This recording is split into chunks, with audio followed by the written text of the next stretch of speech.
Hello everyone, कैसे हैं सब लोग। आई होप सब अच्छे होंगे। मैं भी अच्छी हूँ। तो हम इंडियंस के लिए इंडिया का जीतना कैसा होता है वो तो आप लोगों को पता ही, एक फेस्टिवल की तरह हम मनाते हैं। तो जैसा कि आप जानते ही हैं कि हमारी टीम इंडिया जीत गई है, तो अब इसको सेलिब्रेट करने के लिए हम स्टेडियम में तो नहीं जा सकते, लेकिन अपनी खुशी जाहिर ज़रूर कर सकते हैं। तो इस खुशी के लिए चलिए कुछ मीठा करते हैं, मीठा बनाते हैं। तो आज हमने सोचा कि हम बनाएंगे साबूदाने की खीर, क्योंकि साबूदाना भी अवेलेबल था और दूध भी, और हमारे घर में ये खीर सबको पसंद है। तो सारी तैयारी ऑलमोस्ट हो ही चुकी थी।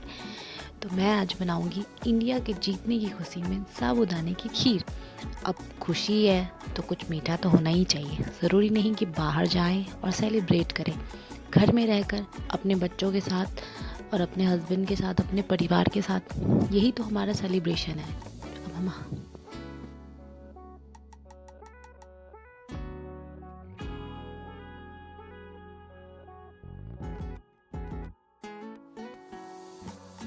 खीर बनाएं और उसमें इलायची नहीं डालें तो खीर की खुशबू ही नहीं आती। लोगों को पता ही नहीं चलता आपके आसपास में कि अच्छा यहाँ खीर बन रहा है। तो इलायची तो मस्त होता है खीर के लिए, और मैं तो इलायची भर भर के डालती हूँ। 2-3 इलायची को क्रंच करके उसको इस खलबट्टे पे कूटूंगी और फिर उसको खीर में डाल दूंगी, ताकि इस पूरे खुशबू पूरे घर में फैल जाए।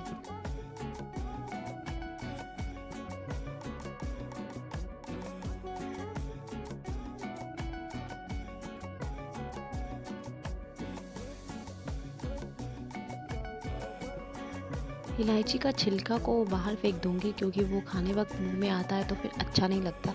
और जो उसके अंदर का ब्लैक पार्ट है ना, उसको क्रंच करके अच्छे से फिर खीर में डालूंगी।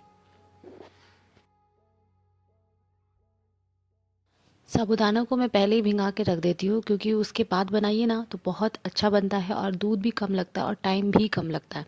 पहले जब मुझे नहीं आता था तो मैं डायरेक्ट साबूदाना और दूध को बॉईल करके बनाती थी, तो दूध भी उसमें बहुत लगता था और अच्छा भी नहीं बनता था, गाढ़ा बहुत होता था और बहुत टाइम टेकिंग होता था। पर इस तरीके से बनाती हूँ ना तो जल्दी बन जाता है और टेस्ट में तो कोई कंप्रोमाइज़ नहीं होता और बहुत ही अच्छा लगता है।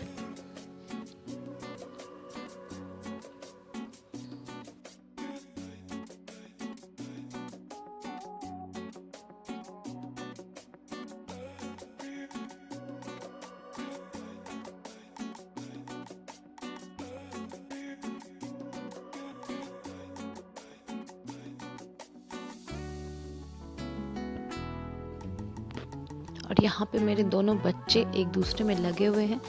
पढ़ाई करता है तो पूरा चारों बगल फैला के बुक्स ऐसे रखे पढ़ता है। मैं भी छोड़ देती हूँ, कोई नहीं, जो करना है करो, एंजॉय करो अपना। फिर तो किताबों के बोझ के तले तुम्हें दबना ही है। और मेरा साबूदाना ऑलमोस्ट कंप्लीट हो ही गया था, तो अब उसमें शक्कर डालूँगी, क्योंकि बिना शक्कर के तो ये मिठास देगा नहीं, और आज तो मीठा बनता ही है। और मेरी खीर बनके रेडी हो गई। अब ये सर्व करने के लिए बिल्कुल रेडी है, और गरम गरम खाने का तो अलग ही मज़ा है। बच्चों को भी खिलाऊंगी और सब हम लोग भी बैठ के एक साथ खाएंगे, विक्ट्री को एंजॉय करेंगे। Thank you for watching. Do like and subscribe.